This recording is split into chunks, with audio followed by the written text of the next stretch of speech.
Can I tell that story? Am I really supposed to tell that story? All right, listen, I'm going to tell it because I don't care. I don't care.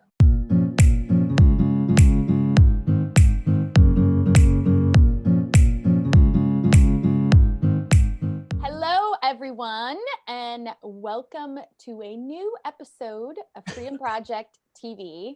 And clearly, this week's episode's a little bit special because you get to see Simon, Scott, and I and our beautiful faces and how much fun we have at the Freedom Project. So I can't guarantee anything except for this may be a shit show and that there will probably be laughing. I'm sure. We love to have fun at the Freedom Project. We love to laugh a lot. And so we wanted to give you a little taste of what the three of us get to experience when we're together. Right, boys? Yes, please. That might be a little scary. Yes, and also, our intention is so you can get to know us a little bit more on a personal basis because we are actually real people. So with that being said, this week we're going to do something fun. We are going to ask each other some questions. None of us know what the questions are ahead of time. So this should be fun. It's only one question, though. It's only one, right? Unless somebody wants to break the rules. Because usually there's some rules that are broken. Always. Obvious. Definitely. So it could be the same question for both people. It can be funny. It can be serious. It can be whatever we want it to be. Surprise, surprise.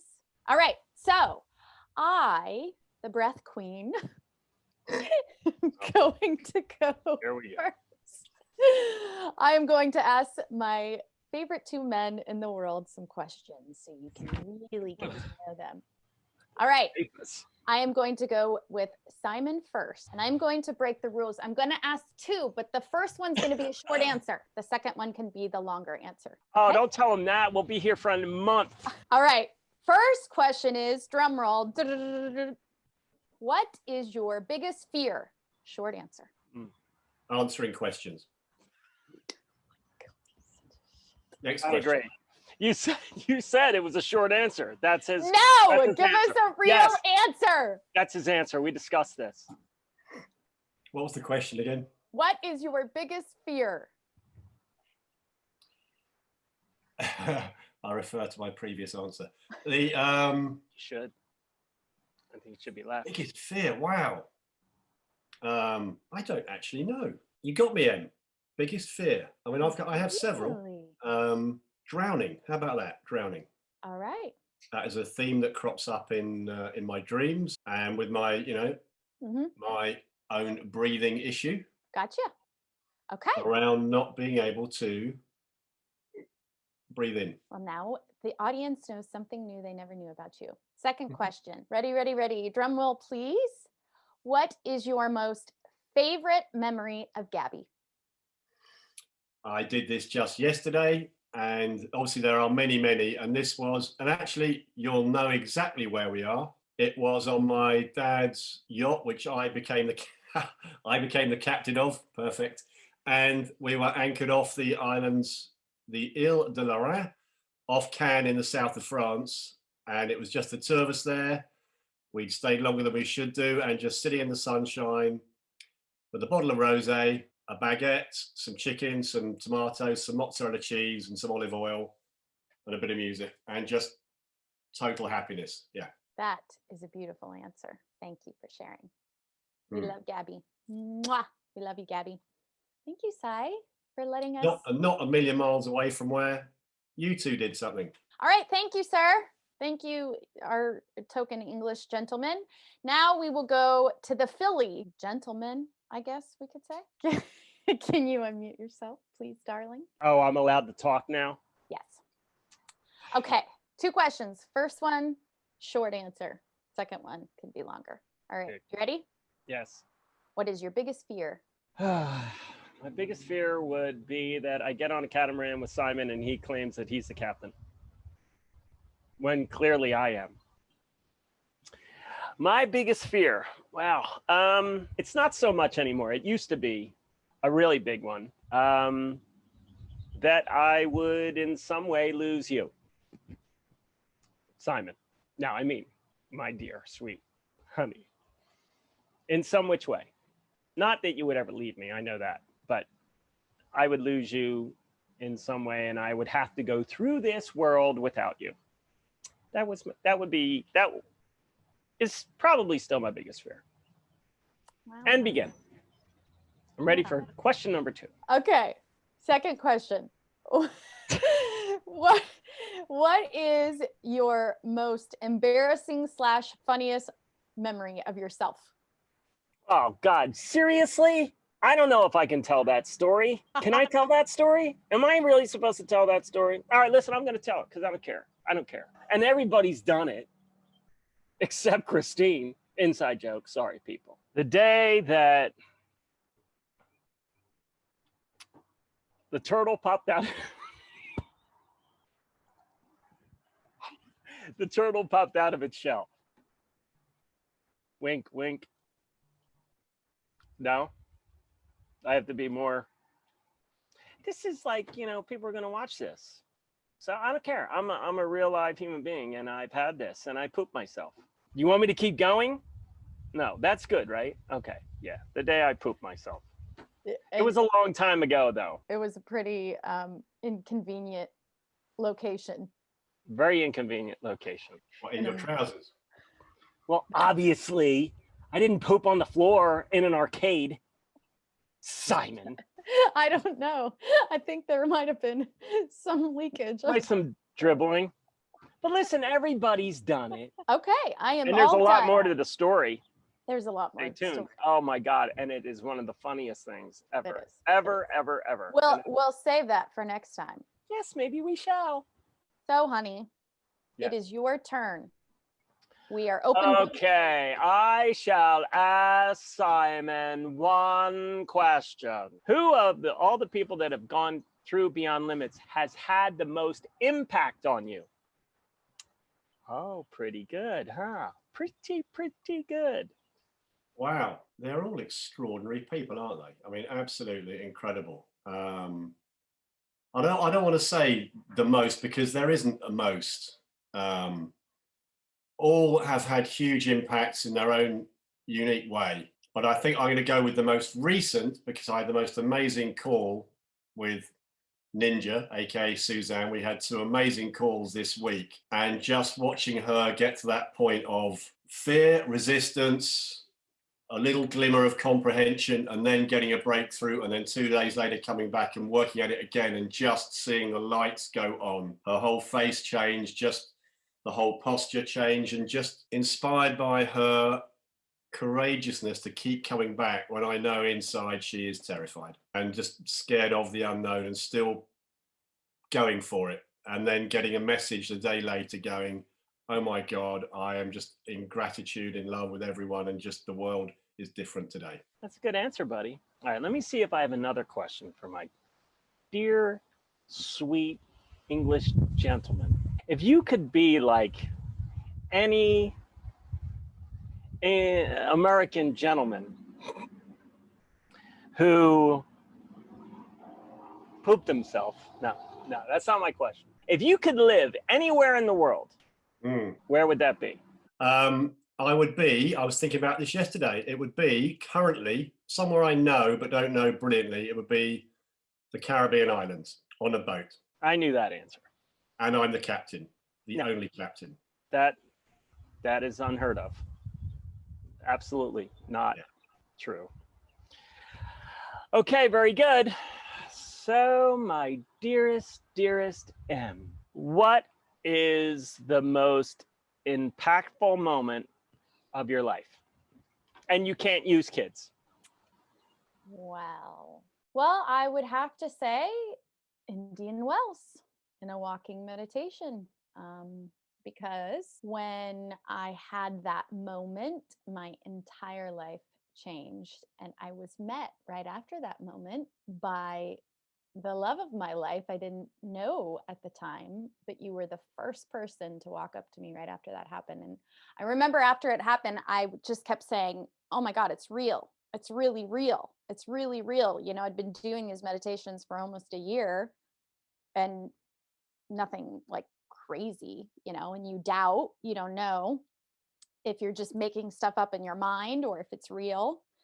And when that experience happened and I felt it in my body, and I fundamentally knew that I wasn't making up any of it, and that God, the universe, source, spirit, whatever I call it, or the is, was real. And I knew that I didn't have to be scared to live my life anymore. And from that moment on, I changed everything. And most importantly, you came into my life. Correct That answer. planned.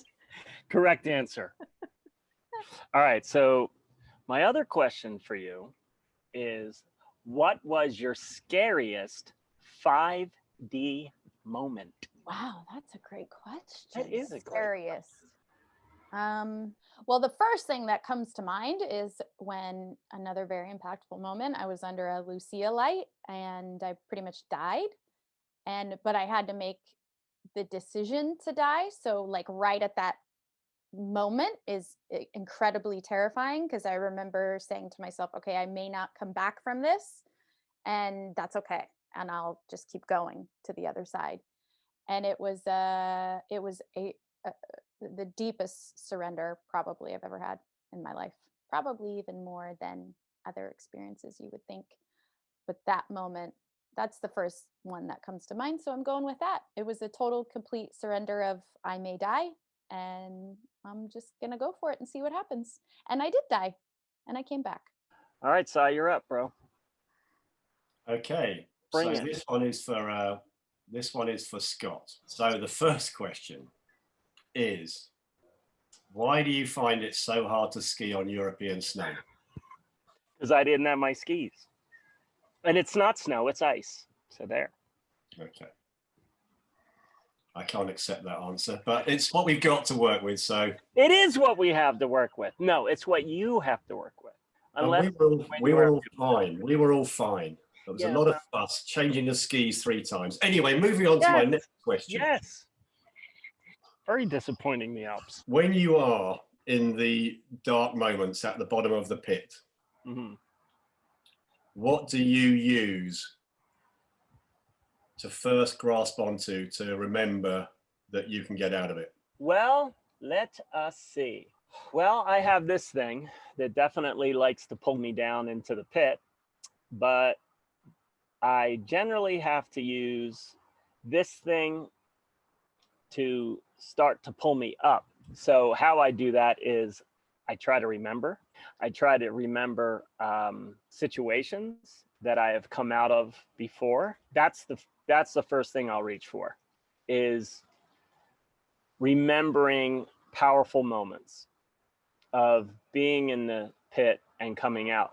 The other thing I use, honestly, is being in the pit itself. Is, you know, we always say the rubber band being pulled back and all that. And I've always had a knowing that that is happening, that it is just the rubber band being pulled back. And eventually it's going to snap back. I may seem like I'm freaking out, but in a way, I know it's a very temporary place. That would be my answer to that. Was that clear enough? And Abraham Hicks, I would say. Oh, yeah. And I Abraham Hicks everything. I Abraham Hicks everything, including what to have for dinner. And then, of course, you know, I have you guys to help me up and to remind me that, you know, hey, dummy. Right? Yeah, but it's that I like the first bit, because it's the first bit that gets a little bit of momentum going to like. Without a doubt, it does. Without a doubt. And that's generally how I'll unravel it. And that's gotten easier with obviously everything that we have gone through together, the 3 of us. And that definitely has helped a major understanding, let's say. So I've just one very quick third question. Okay. So is that what you did when you fell off the top of the drag lift in Austria to get yourself? You know, really, you know, the problem with that was I was skiing that day with a very irresponsible person that let me get on the drag lift. That was the first mistake. Not my fault. It was the person that I was with. That sounds like a victim. I was a victim. And And I will put this too. I was not dragged. I was molested by that very machine. And there is a pending suit right now against all of Europe. And it was very violating. Yeah. I can't say any more due to disclosure. Okay. Thank you, buddy. Yeah, I think we have to leave that there because it was a shit show. Em, over to you. So, first question. You ready? How did you decide what color to do your eyebrows? Well, that was actually kind of difficult. It's really hard finding a color that matches your eyebrows so they're not like sticking out so much, but that they have some life to them. I mean, I woke up one day and realized that like nobody could see my eyebrows. And then I said, I have to color them in. And so I went to the store and I just did my best guess. And it turned out pretty well, I think. I think I have like some of them, and I don't pluck them or anything. I'm very proud of my eyebrows. That was just to relax you. So I actually want to ask you the same question I asked Scott. How do you find your way out of the bottom or start to get out of the, bear in mind you have got I did a phenomenal breath work, your new breath work thing this morning, just amazing. Is breath work what you use? What do you use to get yourself out from the bottom to start moving up again? Yeah, that's a great. And you can't say the word, and you're not allowed to use the word Scott at any point in this answer. Wow. So I think definitely breath work. Although here's the caveat with that: when you're deep in it and you do a lot of breath work, it's sometimes difficult because the breath work is a lot of times what is bringing up that stuff with the negative emotion, the denseness that's coming to the surface, and then you're experiencing it. And so it's kind of difficult. So I like to do really soft breath work when I'm in the pit. Meditation definitely helps when I'm down there. And honestly, talking to you guys, truly, that is what helps me the most, because I know I can't trust my own voice when I'm down there. And so I have to reach out to Scott and Cy because I trust you two more than anything in this world. And I know I can't see my own blind spots when I'm in them. So yeah, I would say talking it out and sometimes, in this most recent, huge, biggest one I think I've gone through, deepest pit I think I've ever hit before. It was like Scott said, that just listening to that tiny voice. I think we've all three been through those pits enough to know there's still that tiny voice in the background saying, that it's just working its way through. You know that it will pass, and to sometimes just take it second to second to second and not try to do anything. I try not to do anything when I'm there, but just listening to that voice and talking to you guys. Is that it? That's it. That's it. That's perfect. It should That be was nice great. and short and simple. That was so great. You guys did so good. I was worried about you, Well, actually, we were more worried about end. you. Yeah. Honey, we were more worried about you. Cy and I are solid. We know that. We're pretty confident. You a little shaky. I'm the weak link. sometimes, yeah, you can be a little bit. I'm the weak link, honey. Yeah, a little more maybe sometimes, a little bit All of right. Well, thank you everybody for tuning in again to another episode of Freedom Project TV. We like to have a little fun with this. Next week, we'll go back to the regular interviews, and we have some really fun things planned coming up for Freedom Project TV. So don't forget to like and subscribe and click the little bell so you can be notified of new episodes every Sunday at 6 p.m. We love you all from the Freedom Project. See you next time. Bye-bye.